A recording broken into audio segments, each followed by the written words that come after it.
Dear students, in this video lecture session, we discuss about a design example of RCC culvert deck type. तो इससे previous lecture की अगर हम बात करें या हम लास्ट लेक्चर की बात करें तो वहाँ हमने क्या डिस्कस करा था कि किसी ब्रिज को डिज़ाइन करने के लिए आपको लोड्स की क्या रिक्वायरमेंट्स है और उससे रिलेटेड जो कोड्स की आपको रिक्वायरमेंट होगी वो कोड्स आपको ऑलरेडी शेयर कर दिए जा चुके हैं।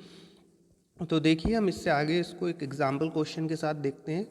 ठीक है, ये एग्जाम्पल क्वेश्चन जो होगा आप किसी कलवर्ट के लिए भी यूज़ कर सकते हैं या स्मॉल साइजेस ब्रिजेस जो होते हैं उनके लिए हम यूज़ करेंगे। तो इस तरह के जो ब्रिजेस होते हैं डेक टाइप, वहाँ पर जो हम डेक डिज़ाइन करते हैं वो उसे एज अ स्लैब डिज़ाइन करते हैं, जो हम आगे देखेंगे। तो चलिए एक एग्जाम्पल क्वेश्चन के साथ स्टार्ट करते हैं। So, design a reinforced concrete slab culvert for the following data: clear span 5 meter, clear width of roadway 7 meter, thickness of wearing cord 75 mm, width of supports 400 mm, width of curve 600 mm, load class A, use M20 concrete and FE 415 steel. यहाँ पर देखिए हमें क्या क्या data दिया गया है। सबसे पहले क्लियर स्पान कितना दिया गया है हमें 5 मीटर, और रोड की विड्थ यहाँ पर कितनी दी गई है 7 मीटर। इसी तरीके से जो वियरिंग कोड होगा यानी इस ब्रिज के ऊपर जो वियरिंग कोड डलेगा उसकी थिकनेस हमें कितनी दी है 75 mm। इसी तरीके से यहाँ पर जो सपोर्ट्स हैं वो कितने 400 mm, और जो कर्व दिया गया है, कर्व आप ऑलरेडी समझते हैं, जो दोनों एंड पर हमें मिलेगा एंड दोनों फेस पर जो हमें मिलेगा कर्व 600 mm। ठीक है, तो चलिए आइए स्टार्ट करते हैं। सबसे पहले हम बात करते हैं कि यहाँ पर जो स्लैब होगी यानी जो हम डेक डिज़ाइन करने वाले हैं या जो कलवर्ट डिज़ाइन करने वाले हैं, यहाँ पर जो स्लैब होगी उसकी थिकनेस कितनी रखी जाएगी। ठीक है, तो हम यहाँ पर एक थिकनेस को अज्यूम करके चल रहे हैं या डिज़ाइन थिकनेस लेकर चल रहे हैं जिसे हम आगे जाकर चेक करेंगे कि ये इनफ है या नहीं। तो यहाँ पर हम assuming the thickness of slab culvert is 400 mm। इस केस में हम कितना ले रहे हैं 400 mm। आप इसे जनरली 400 mm 500 mm इस तरह से आप इसे कंसीडर कर सकते हैं। And effective cover is 50 mm। यहाँ पर हमने कवर कितना लिया है 50 mm। तो यहाँ पर इफेक्टिव जो डेप्थ होगी वो कितनी हो जाएगी हमारी 400 माइनस 50 इज़ 350 mm। इसी तरीके से इफेक्टिव स्पान, जैसे कि आपने बीम डिज़ाइन करते टाइम और स्लैब डिज़ाइन करते टाइम वहाँ पर इफेक्टिव स्पान लिया था, तो यहाँ पर भी हम इफेक्टिव स्पान लेंगे। ये इफेक्टिव स्पान जो होगा उसके दो क्राइटेरिया है। तो यहाँ पर जो हम क्राइटेरिया कौन सा यूज़ कर रहे हैं, क्लियर स्पान प्लस में डेप्थ ऑफ यानी इफेक्टिव डेप्थ ऑफ स्लैब या इफेक्टिव थिकनेस ऑफ स्लैब। तो यहाँ पर टोटल हमारा इफेक्टिव स्पान कितना हो गया 5.35 मीटर। इसी तरीके से हम बात करते हैं किसके लिए, बेंडिंग मोमेंट के लिए। ठीक है, तो यहाँ पर जो हम बेंडिंग मोमेंट ले रहे हैं, सबसे पहले हम बेंडिंग मोमेंट लेंगे। तो यहाँ पर बेंडिंग मोमेंट हम दो तरह की लोडिंग के लिए निकालेंगे। पहला लोड कौन सा होगा डेड लोड, और दूसरा कौन सा जो हमें आईआरसी के रिस्पेक्ट में लाइव लोड की वैल्यू मिलेगी। तो सबसे पहले हम क्या करते हैं डेड लोड के रिस्पेक्ट में क्या निकालते हैं बेंडिंग मोमेंट। तो यहाँ पर जो डेड लोड होगा स्लैब का वो हम कैसे फाइंड आउट करेंगे, multiply by the thickness of the slab. तो यहाँ पर ओवरऑल थिकनेस कितनी है स्लैब की 0.4 metre, it means 400 mm, multiply by unit weight of concrete 25 is 10 kilo newton per metre square. ठीक है, यहाँ पर हम लोडिंग किस फॉर्म में ले रहे हैं, in the form of pressure. ठीक है, या जैसे हम बोलते हैं एरिया लोड। इसी तरीके से अगर हम बात करते हैं dead load of wearing code, तो देखिए एक तो होगा स्लैब का वेट और दूसरा जो उस पर वियरिंग कोड है। वियरिंग कोड जिस मटेरियल का उसका यूनिट वेट हम कितना ले रहे हैं 22 kilo newton per metre cube. तो यहाँ पर थिकनेस कितनी हो जाएगी 0.075 मीटर मल्टीप्लाई बाय 22, तो ये हमारा निकल कर आता है 1.65 kilo newton per metre square. इसी तरीके से नेक्स्ट हम देखते हैं टोटल लोड।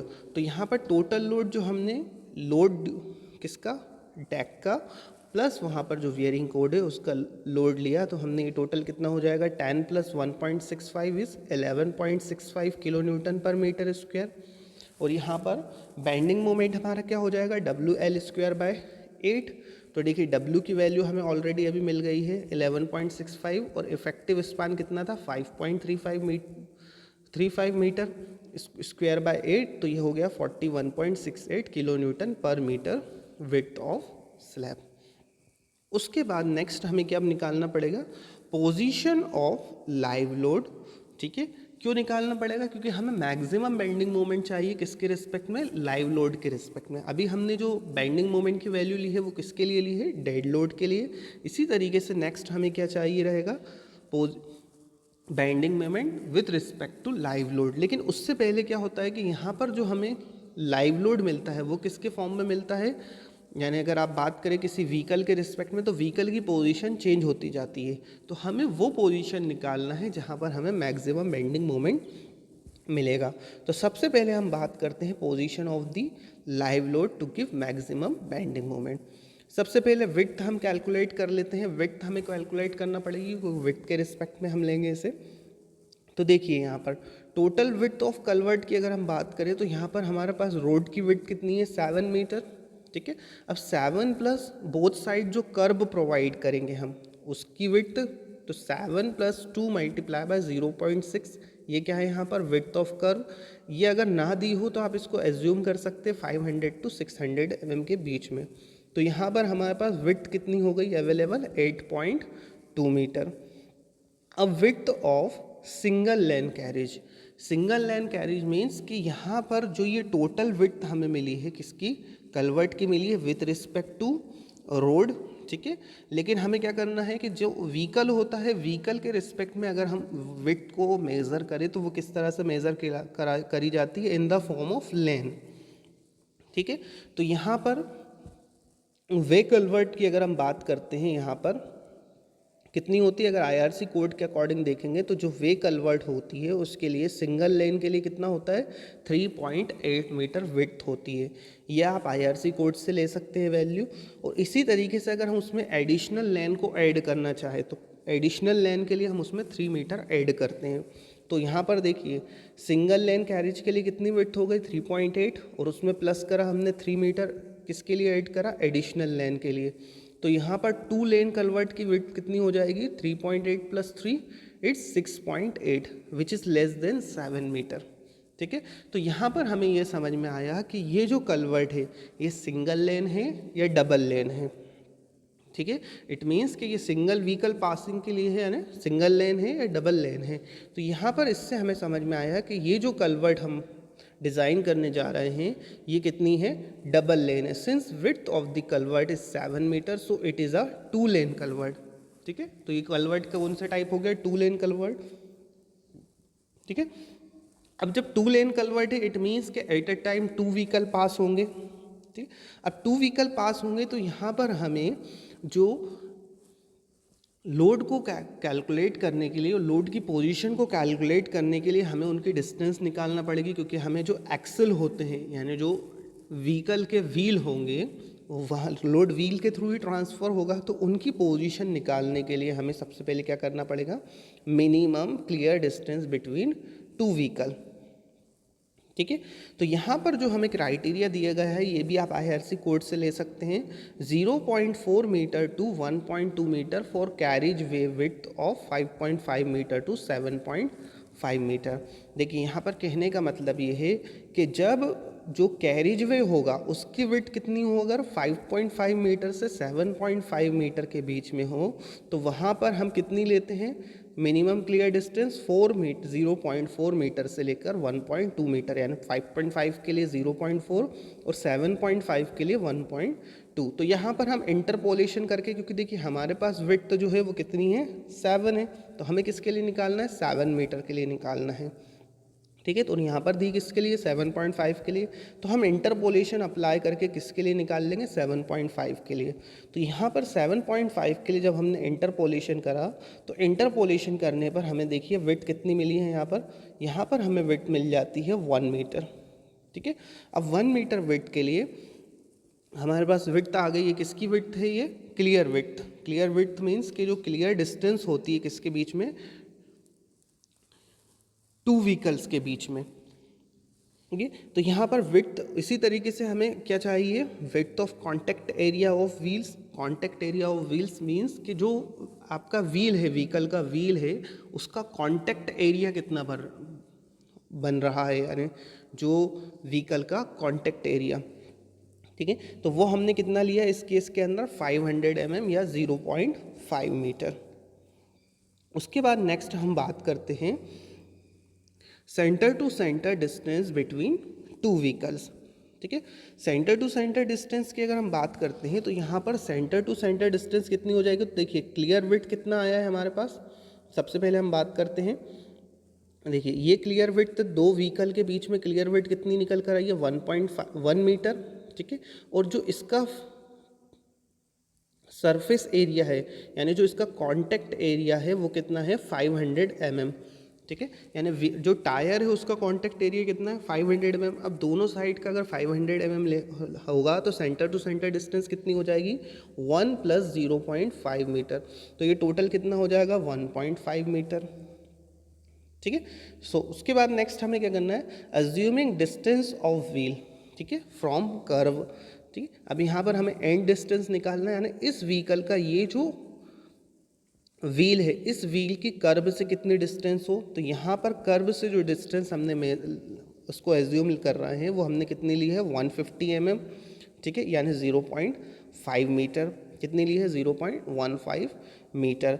इसलिए distance of centre of wheel from curve, ठीक है, तो ये जो सेंटर है, इस व्हील का जो सेंटर है वो यहाँ से कितनी डिस्टेंस पर होगा, तो देखिए 0.15 तो यहाँ से हमारी कर्व से आउटर डिस्टेंस है व्हील की। ठीक है, उसके बाद इसका एरिया कितना है, कॉन्टैक्ट एरिया 0.5/2, क्योंकि सेंटर तक लेना है, तो ये टोटल डिस्टेंस कितनी होगी 0.4 मीटर। तो इस तरह से हमने ये डिफरेंट पोजीशन निकाल ली है, किसके रिस्पेक्ट में, व्हीकल और व्हील के रिस्पेक्ट में। ठीक है, अब हम IRC कोड से देखेंगे कि क्लास ए लोडिंग के लिए हैवीएस्ट लोड की वैल्यू क्या है। तो for class A loading the heaviest load is 11.4 tons, या जिसको हम बोल सकते हैं 114 kilo newton, which is to be placed near the centre of the span to give maximum bending moment. Clear students, अगर आपको इससे रिलेटेड कोई भी डाउट्स हो तो आप मुझे पर्सनली डिस्कस कर सकते हैं, या हम इसे डाउट क्लियरिंग सेशन में भी कर सकते हैं। तो देखिए जो अभी तक हमने कैलकुलेशन करा है वो सारा कैलकुलेशन हम यहाँ पर देखिए डायग्राम के थ्रू समझते हैं। तो सबसे पहले हम बात करते हैं यहाँ पर, जो सबसे पहले जो हमारे पास कलवर्ड है उसकी लेंथ कितनी है, इफेक्टिव लेंथ 5.35 मीटर, तो हमने इफेक्टिव लेंथ ले ली। ठीक है, उसके बाद यहाँ पर जो टोटल विड्थ है, ठीक है, ये हमारी विड्थ हो गई, और ये जो दोनों साइड की ये जो डिस्टेंस आपको दिख रही है ये कर्ब है। ठीक है, तो कर्ब की विड्थ कितनी है 0.6 मीटर, ये दोनों साइड हमने ली है। इसी तरीके से जो डिस्टेंस हमने निकाले थे किसके बीच में, सेंटर टू सेंटर, जो डिस्टेंस टू व्हीकल के बीच में, ठीक है, वो हमें कितनी लेना है, यहाँ पर देखेंगे तो यहाँ पर 1.5 मीटर निकल कर आ रहा है। अब सबसे पहले हम इधर समझते हैं कि यहाँ पर जो हमने कर्ब से टायर की जो डिस्टेंस ली थी, यानी व्हील की जो डिस्टेंस ली थी वो कितनी थी 0.15 बोथ साइड, और सेंटर तक के डिस्टेंस को देखेंगे तो ये कितना हो जाएगा 0.4। ठीक है, इसी तरीके से अगर हम बात करते हैं यहाँ पर नेक्स्ट जो डिस्टेंस होगी उसको हम कैलकुलेट कर लेते हैं। तो देखिए कैलकुलेशन ऑफ इफेक्टिव विड्थ, ठीक है, तो यहाँ पर जो कैलकुलेशन होगा, हम इफेक्टिव विड्थ कैलकुलेशन करने के लिए B effective is equals to KX1 - X/L effective plus A0। ठीक है, ये फॉर्मूला आपको मिल जाएगा IS कोड में से, IS कोड IS 456। ठीक है, और यहाँ से जो वैल्यू है आपकी किसके लिए, A0 के लिए, A0 की जो वैल्यू है, ठीक है, वो भी आपको मिल जाएगी यहाँ से। तो इसको हम कहाँ से ले सकते हैं, ये जो फैक्टर होता है इसकी वैल्यू को हम IS कोड में टेबल नंबर 21.1 से उस वैल्यू को ले सकते हैं।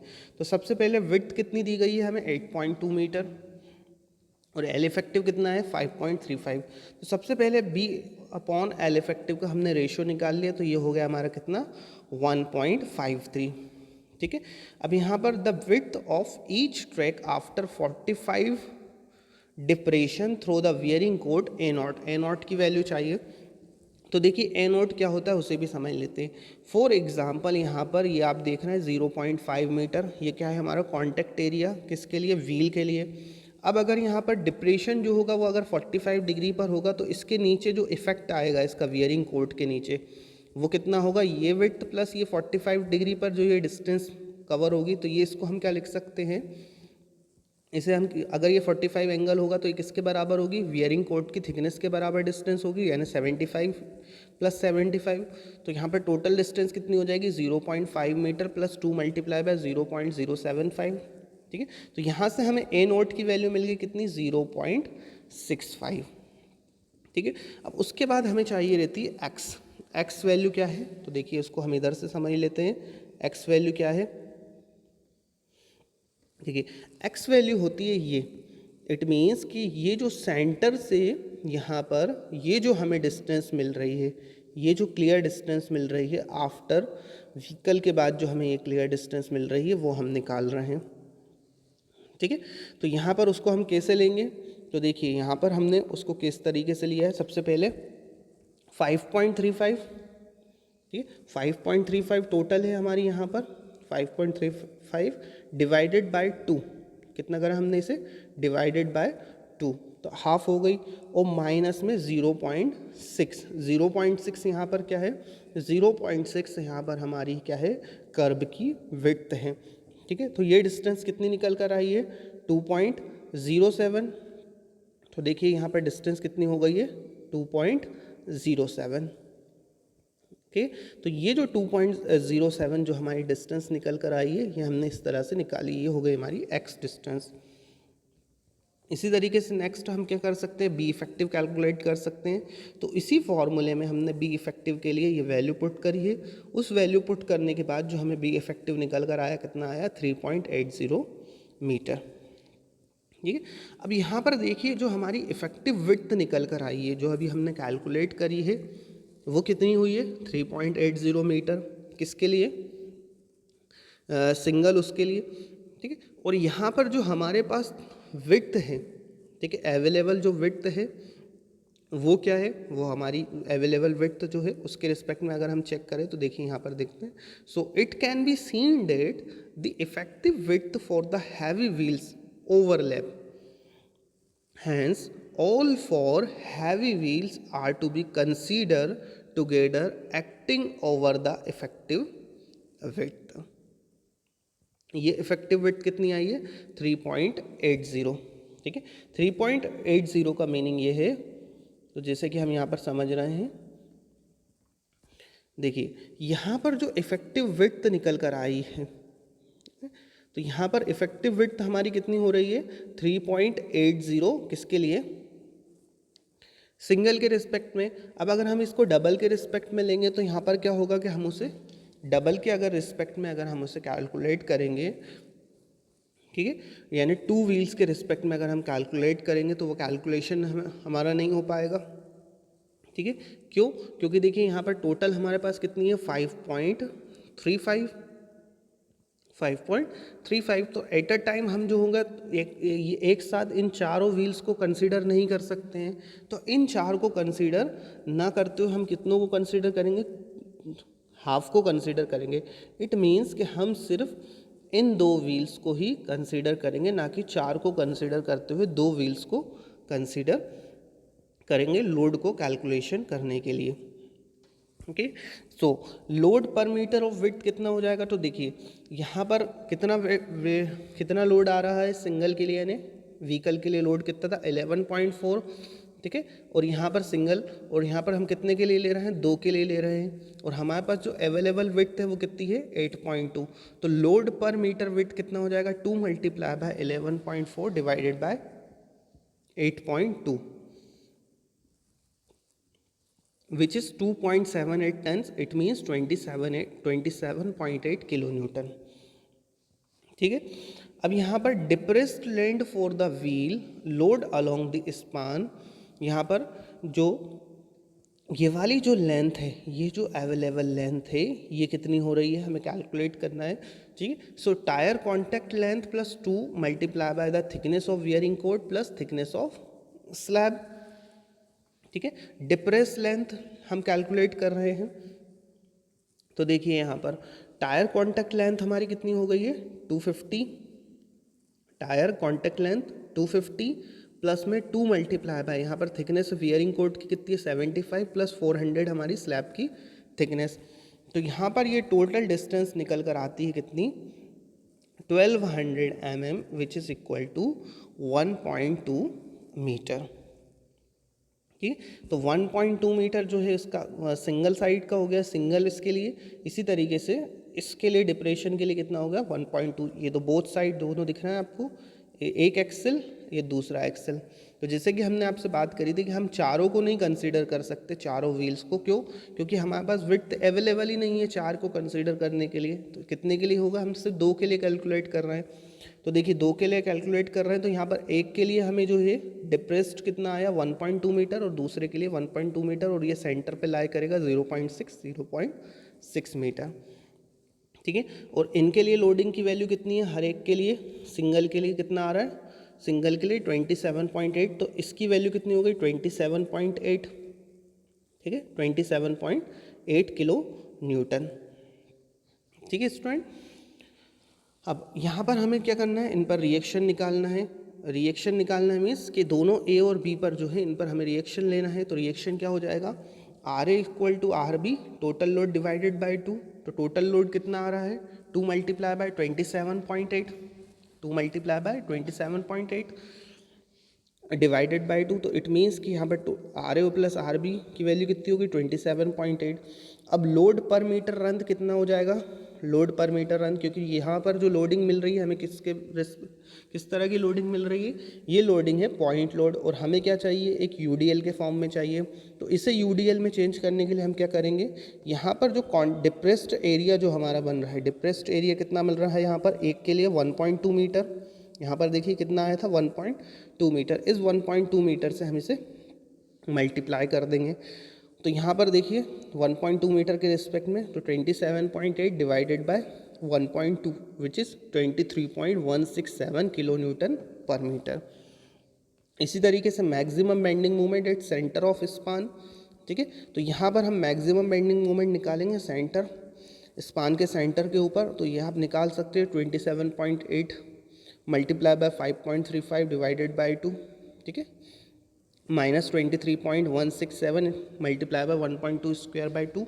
ये हमने कहाँ पर लिया है, सेंटर पे कैलकुलेट करा है, तो which is 57.7 kilo newton per metre, kilo Newton metre पर मीटर, यानी मोमेंट पर मीटर। अब यहाँ पर हमने इससे पहले डिस्कस करा था लास्ट लेक्चर के अंदर कि यहाँ पर एक लोड हम कंसीडर करते हैं which is due to impact, जिसे हम बोलते हैं इम्पैक्ट फैक्टर। ठीक है, तो ये हमें आईआरसी कोड से इस इम्पैक्ट फैक्टर की वैल्यू क्या मिलती है, जैसे कि हमने लास्ट एक टेबल के थ्रू भी समझा था लास्ट लेक्चर के अंदर, कि जहाँ पर जो साइज़ होगा वो अगर 12 मीटर से कम होगा या 9 मीटर से कम होगा, तो उस केस में हमें कैसे कैलकुलेट करना है। तो यहाँ पर देखिए इसको हम कैसे कैलकुलेट कर सकते हैं, 4.5 डिवाइडेड बाय 6 प्लस एल। तो 4.5 divided by 6 plus L, L effective कितना है हमारे पास 5.35। तो यहाँ से इम्पैक्ट फैक्टर की वैल्यू निकल कर आई 0.4, इट मीन्स 40%। सो यहाँ पर maximum bending moment due to live load including the impact factor. तो यहाँ पर कितना हो जाएगा, हमारा बेंडिंग मोमेंट कितना आया था 57.7 मल्टीप्लाई बाय इम्पैक्ट फैक्टर। तो यहाँ पर इस मोमेंट की वैल्यू हो गई 80.78 किलो न्यूटन मीटर पर मीटर। सो अब यहाँ पर हम क्या कर सकते हैं, टोटल बेंडिंग मोमेंट निकाल सकते हैं, क्योंकि हमने बेंडिंग मोमेंट अभी किससे कैलकुलेट करा है, लाइव लोड के लिए भी कैलकुलेशन कर लिया और डेड लोड के लिए भी कैलकुलेशन कर लिया। So bending moment due to dead load and bending moment due to live load, ये दोनों का हमने समेशन करा, तो ये हमें फाइनल मोमेंट मिलता है 122.48 किलो न्यूटन मीटर पर मीटर। इसके बाद इस मोमेंट के रिस्पेक्ट में हम क्या कर सकते हैं, जो हमने थिकनेस इनिशियल में जो हमने यानी स्टार्टिंग में जो हमने क्या करी थी एज्यूम करी थी, उसको हम चेक कर लेते हैं कि ये जो हमने डेप्थ प्रोवाइड करी है ये सफिशिएंट है या नहीं। ठीक है, तो जिस तरीके से आप बीम के लिए या स्लैब के लिए चेक करते हैं, वैसे ही हम यहाँ पर करेंगे by the limiting moment. So limiting moment का फॉर्मूला क्या हो गया, M U equals to R U B D square. So M U क्या हो जाएगा हमारे यहाँ पर, क्योंकि हमारे पास मोमेंट है हम इस अल्टीमेट मोमेंट में चेंज कर सकते हैं, multiply by the factor of safety which is 1.5। तो ये हो जाएगा 183.69। आर यू की वैल्यू 2.76 होती है for M20 and Fe415 grade. यहाँ पर हमने इसको क्या करा, फॉर्मूले को रिवर्स करा, D equals to under root of MU upon R U B. तो यहाँ पर देखिए D equals to 183.69 multiply by 10⁻6 for newton mm and 2.76 is R and 1000 is 1 unit width जिसे हम बोलते हैं 1 मीटर स्पान के लिए। तो यहाँ पर देखिए ये जो रिक्वायर्ड डेप्थ है यानी इसके लिए ये कितनी आई है 258, ठीक है। और यहाँ पर हमने इफेक्टिव डेप्थ हमने कितनी प्रोवाइड करी है 350 mm। इट मीन्स कि ये सफिशिएंट है और हमारा सेक्शन क्या है, सेफ है। अब यहाँ पर सेक्शन सेफ हो गया है तो हम इसके लिए स्टील की रिक्वायरमेंट को चेक कर सकते हैं, एरिया ऑफ स्टील यानी कितना रिक्वायर होगा। तो यहाँ पर एरिया ऑफ स्टील हम कैसे रिक्वायर करेंगे, आप इस फॉर्मूले से भी निकाल सकते हो या जो आप फार्मूला यूज़ करते हो उससे भी निकाल सकते हो। तो यहाँ पर AST कितना हो जाएगा 0.5 FCK अपॉन FY पैकेट 1 - 1 under root 1 - 4.6 MU upon FCK BD square into BD। यहाँ पर हम वैल्यूज़ को पुट करते हैं, वैल्यूज़ को पुट करने के बाद देखिए हमारा AST निकल कर आता है 1607 mm स्क्वायर, ठीक है। तो इस केस में हम 20 mm डाया का बार यूज़ कर रहे हैं, उसके लिए हम स्पेसिंग निकाल लेंगे। तो स्पेसिंग निकल कर आती है हमारी 190 mm। यहाँ पर हम ये वाला पार्ट इसलिए उसको जल्दी कवर कर रहे हैं क्योंकि क्वेश्चन लेंदी ना हो जाए, आप ये कैलकुलेशन पार्ट कर लीजिएगा। उसके बाद मिनिमम परसेंटेज ऑफ स्टील, तो स्लैब्स के लिए परसेंटेज ऑफ स्टील कितना होता है 0.12% of the x sectional area. तो यहाँ पर 0.12% एक्स सेक्शनल एरिया क्या हो जाएगा 1 मीटर विड्थ और यहाँ पर 400 mm हमारी ओवरऑल डेप्थ। तो ये निकल कर आता है 480 mm स्क्वायर। हमारा कैलकुलेटेड कितना है 1607। तो हम कौन सा यूज़ करेंगे, ये वाला 1607। इसी तरीके से डिस्ट्रीब्यूशन रेनफोर्समेंट, तो IRC का डिस्ट्रीब्यूशन रेनफोर्समेंट के लिए अलग रिकमेंडेशन है। हम यहाँ पर स्लैब वाला डिस्ट्रीब्यूशन रेनफोर्समेंट यानी जो मिनिमम होता है 0.12% वो ना यूज़ करते हुए जो हमें IRC रिकमेंड करता है वो वाला हम डिस्ट्रीब्यूशन रेनफोर्समेंट यूज़ करेंगे, ठीक है। सो एज पर IRC 6 अभी तक जो हम कोड यूज़ कर रहे हैं वो कौन सा यूज़ कर रहा है IRC 6। So as per IRC 6, distribution reinforcement in the slab culvert is provided to resist a moment equal to sum of 0.2 times the dead load moment and 0.3 times of the live load moment including the impact effect। अब इसका meaning क्या है, इसका meaning ये है कि जब हम उसके लिए डिस्ट्रीब्यूशन रेनफोर्समेंट निकालेंगे तो वो किस मोमेंट के लिए निकालेंगे, वो मोमेंट कौन सा होगा, summation of 20% of the dead load and 30% of the live load including impact factor. इन दोनों के समेशन का जो मोमेंट आएगा उसके लिए हम रेनफोर्समेंट निकालेंगे।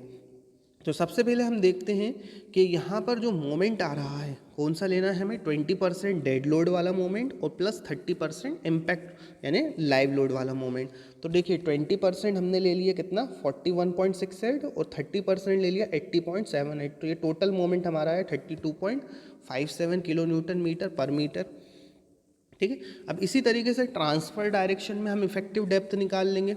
इफेक्टिव डेप्थ यहाँ पर ये चेंज क्यों हो रही है उसका रीज़न ये समझ लीजिए, क्योंकि यहाँ पर 2 बार हो गए, एक बार को दूसरा बार ओवरलैप कर रहा है। तो यहाँ पर हम 12 mm डाया को कंसिडर करते हुए इफेक्टिव निकाल रहे हैं। 400 - 50 और -10 यहाँ पर हमने क्यों लिया है यहाँ पर, क्योंकि हमारा जो बार है वो कौन सा यूज़ कर रहे हैं, हम अभी 20 यूज़ करा था और -6। तो देखिए यहाँ पर हमारा निकल कर इफेक्टिव डेप्थ कितना आता है, इफेक्टिव डेप्थ हमने यहाँ पर निकाल ली है। उसके बाद क्या करेंगे हम यहाँ पर इस इफेक्टिव डेप्थ के रिस्पेक्ट में क्या करेंगे AST रिक्वायर कैलकुलेट करेंगे। तो यहाँ पर देखिए जैसे हमने पिछले में अभी कैलकुलेट करा था AST, वैसे ही सेम आप यहाँ पर AST कैलकुलेट करिएगा तो ये अराउंड 416 mm स्क्वायर आएगा। और यहाँ पर जो 416 mm स्क्वायर से ज़्यादा हमारा कितना आ रहा है यहाँ पर 680 mm स्क्वायर रहा है यहाँ पर। तो hence provide a 12 mm dia bar at the rate of 230 mm center to center in transverse direction, ठीक है। तो यहाँ पर भी हम क्या करेंगे, यहाँ पर हम पहले इसके लिए एरिया ऑफ स्टील निकालेंगे। उस एरिया ऑफ स्टील को किससे चेक करेंगे, किसके रिस्पेक्ट में, मिनिमम एरिया ऑफ स्टील के रिस्पेक्ट में जो भी वैल्यू ज़्यादा होगी उसको हम यूज़ करेंगे। इसके बाद नेक्स्ट हमें इसको किसके लिए डिज़ाइन करना है, शेयर के लिए डिज़ाइन करना है। तो यहाँ पर बैंडिंग के लिए तो हम इसे डिज़ाइन कर चुके हैं। So maximum shear force occur near the supports. यहाँ पर मैक्सिमम शेयर फोर्स हमें कहाँ मिलेगा, सपोर्ट्स के नियर मिलेगा। So shear force due to the dead load, dead load क्या हो जाएगा WL/, शेयर फोर्स यहाँ पर डेड लोड के थ्रू क्या हो जाएगा WL/2। तो देखिए W की वैल्यू कितनी थी डेड लोड के रिस्पेक्ट में 11.65, लेंथ कितनी थी 5 डिवाइडेड बाय 2, तो यहाँ पर ये आ गया हमारा 29.125 किलो न्यूटन पर मीटर।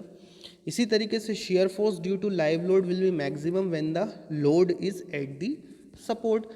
ठीक है, यहाँ पर और अभी जो हम कंसिडर कर रहे थे वो सेंटर पे ले रहे थे, अब हमें इसको क्या ले कहाँ पर लेना है, मैक्सिमम कब मिलेगा कि जब यहाँ पर हमारा व्हीकल जो होगा और इसी तरीके से लाइव लोड होगा वो कहाँ पर होगा, एंड पर होगा। तो टोटल देखिए कितनी है 5.35, और यहाँ पर कॉन्टैक्ट एरिया कितना हो गया दोनों के लिए, दोनों व्हील का मिलाकर तो 2.4। ठीक है, तो हमने ये 2.4 की डिस्टेंस ले ली, और यहाँ पर लाइव लोड कितना था 23.167 किलो न्यूटन पर मीटर यहाँ पर हम ले रहे हैं। तो अब हम क्या करेंगे, रिएक्शन हम कहाँ निकालेंगे, इस एंड पर निकालेंगे क्योंकि मैक्सिमम हमें यहाँ मिलेगी। ठीक है, so shear force due to live load यहाँ पर ये कितना हो जाएगा RA के इक्वल, तो ये हम RA कैलकुलेट कर रहे हैं। ठीक है, तो ये हमने RA कैलकुलेट कर लिया है, ये भी आप कैलकुलेट कर सकते हैं ईजिली। ठीक है, अब शेयर फोर्स में जो due to the impact factor जो इंक्रीज़ होगा उसको हमने ले लिया, तो इम्पैक्ट फैक्टर हमारा कितना था 0.4 यानी 1.4 यहाँ पर हमने लिया, तो ये कितना हो गया 60.4 किलो न्यूटन पर मीटर। ठीक है, तो टोटल शेयर फोर्स हमारा कितना हो जाएगा due to dead load plus due to live load including impact factor, तो ये टोटल निकल कर आया 89.525 किलो न्यूटन पर मीटर। ठीक है, अब शेयर का चेक जैसे हम स्लैब या बीम के लिए लगाते थे सेम यहाँ पर अप्लाई करेंगे। सबसे पहले हम क्या करेंगे, डिज़ाइन यानी शेयर स्ट्रेस फाइंड आउट करेंगे यानी टाउ वी। तो यहाँ पर ये क्या हो जाएगा शेयर फोर्स अपॉन एरिया यानी VU अपॉन VD, ये हमने निकाल लिया। देखिए VU अपॉन VD की वैल्यू हमने निकाली, तो ये कितना हो गया टाउ वी 0.38 पर न्यूटन पर mm स्क्वायर। इसी तरीके से परसेंटेज ऑफ स्टील रिक्वायर होगा वो किसके लिए, टाउ सी को कैलकुलेट करने के लिए। तो परसेंटेज ऑफ स्टील क्या हो जाएगा 100 अपॉन BD इंटू AST, तो ये हो गया हमारा 0.45%। अब 0.45% इन M20 ग्रेड कॉन्क्रीट के लिए आप क्या निकाल सकते हो, टाउ सी की value IS code page number 78। ठीक है, तो यहाँ पर कंडीशन क्या बन रही है, tau c is greater than tau v, तो इस केस में हमारा सेक्शन क्या हो जाता है, शेयर के अंदर पास हो जाता है। तो जब हमारा सेक्शन देखिए हमने बेंडिंग के लिए डिज़ाइन कर लिया, उस बेंडिंग के लिए हमने रेनफोर्समेंट प्रोवाइड कर लिया, शेयर के लिए हमने चेक कर लिया और शेयर के अंदर सेक्शन हमारा पास हो गया। ठीक है, तो नेक्स्ट जो वर्क बचता है हमारे पास वो क्या है, कर्व को डिज़ाइन करना। ठीक है, क्योंकि वो दोनों एंड के ऊपर हमने कर्व प्रोवाइड करे तो उन कर्व को डिज़ाइन करना। तो लाइव लोड जो होगा वो हम कर्व के लिए कितना यूज़ करेंगे 4 kilo newton per metre square, ये हमने कोड से लिया है।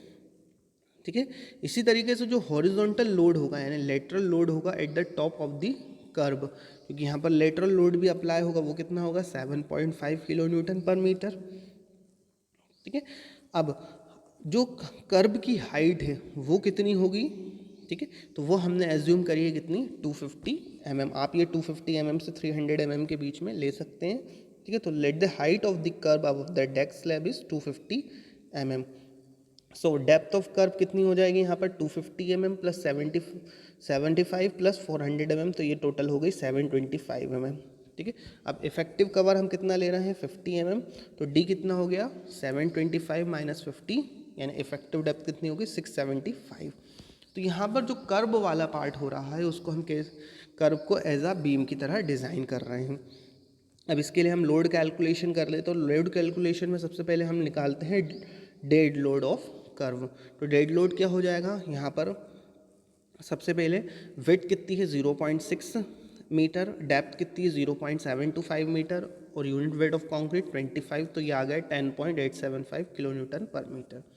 इसी तरीके से लाइव लोड जो है 4 kilo newton per metre square ले रहे हैं multiply by the width of the curve which is 2.4 kilo newton per metre square. इसी तरीके से लोड ऑफ रेलिंग जो हमने लिया है 0.5 किलो न्यूटन पर मीटर। ठीक है, इसे हमने कंसिडर करा है और आप इससे IRC कोड से भी ले सकते हैं। टोटल लोड कितना हो जाएगा यहाँ पर हमारा 13.775 किलो न्यूटन पर मीटर। इसके लिए हम मोमेंट निकाल लेते हैं। मोमेंट क्या हो जाएगा, WL²/8। ठीक है, तो ये हमने मोमेंट निकाल लिया।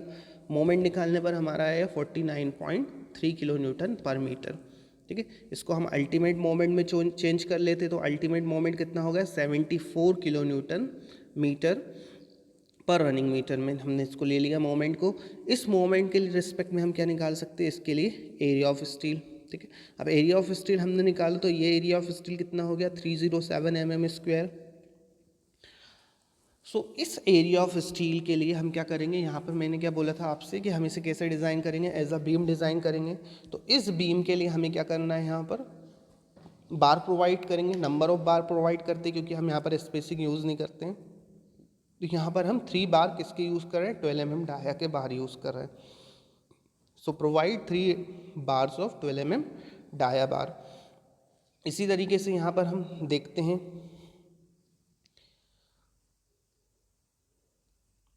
लेटरल फोर्स के लिए। सो यहाँ पर लेटरल फोर्स, क्योंकि देखिए ये जो बार हमने प्रोवाइड करे हैं किसके लिए प्रोवाइड करे हैं, बैंडिंग के लिए प्रोवाइड करें। इसी तरीके से शेयर के लिए जो हमें स्टिरअप यूज़ करना है तो उस स्टिरअप के लिए हमें लेटरल फोर्स की वैल्यू चाहिए। तो लेटरल फोर्स यहाँ पर कितना था, 7.5 किलो न्यूटन पर मीटर। ठीक है, और जो स्पान होगा, स्पान इन वर्टिकल डायरेक्शन, ये कितना हो जाएगा, 725 माइनस 400 mm।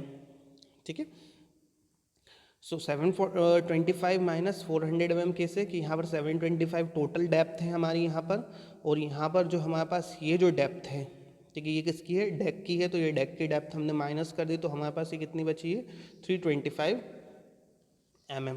इसी तरीके से बेंडिंग मोमेंट की अगर हम बात करते हैं तो इसके लिए बेंडिंग मोमेंट क्या हो जाएगा, ठीक है, बेंडिंग मोमेंट हम इसके लिए निकाल लेते हैं। तो ये बेंडिंग मोमेंट किसके रिस्पेक्ट में निकाल रहे हैं, हम इस लेंथ के लिए निकाल रहे हैं, 325 multiply by 1 metre divide by 1।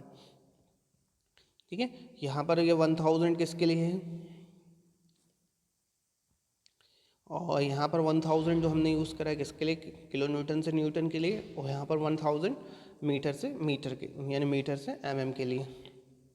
ठीक है, तो यहाँ पर कितना हो जाएगा बेंडिंग मोमेंट, 7.5 मल्टीप्लाई बाय 325। तो ये बेंडिंग मोमेंट कितना आ गया, यहाँ पर हमारा 2437.5 न्यूटन mm। इसको अल्टीमेट मोमेंट में चेंज कर लेते हैं। तो यहाँ पर देखिए अल्टीमेट मोमेंट हमारा कितना निकल कर आया है, 36.56 यानी 3656 किलो न्यूटन mm में। तो यहाँ पर जो बेंडिंग मोमेंट है, यानी हमने इसको किस में निकाला है, न्यूटन mm के अंदर। इसकी वैल्यू को अगर हम देखेंगे तो बहुत ज़्यादा वैल्यू क्या है इसकी, कम है।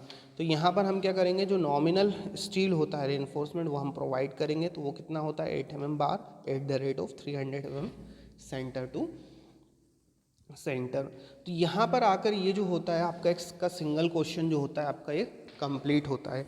लेकिन आप इसमें क्या करेंगे, एग्ज़ाम पॉइंट ऑफ व्यू से अगर हम बात करते हैं तो एग्ज़ाम के अंदर आपको क्या ऑप्शन देते हैं, आपके पास कई बार क्या होता है मैक्सिमम बेंडिंग मोमेंट पूछ लेते हैं, तो आप वहाँ तक इसे सॉल्व कर सकते हैं। कई बार आपको इसके लिए क्या करते हैं, स्लैब डिज़ाइन करने के लिए बोलते हैं, रेनफोर्समेंट कैलकुलेट करने के लिए बोलते हैं, तो आप उस स्टेप तक कर सकते हैं। और जब पूरा डिज़ाइन करने के लिए आ जाए तो आप इस स्टेज तक उसे डिज़ाइन कर सकते हैं।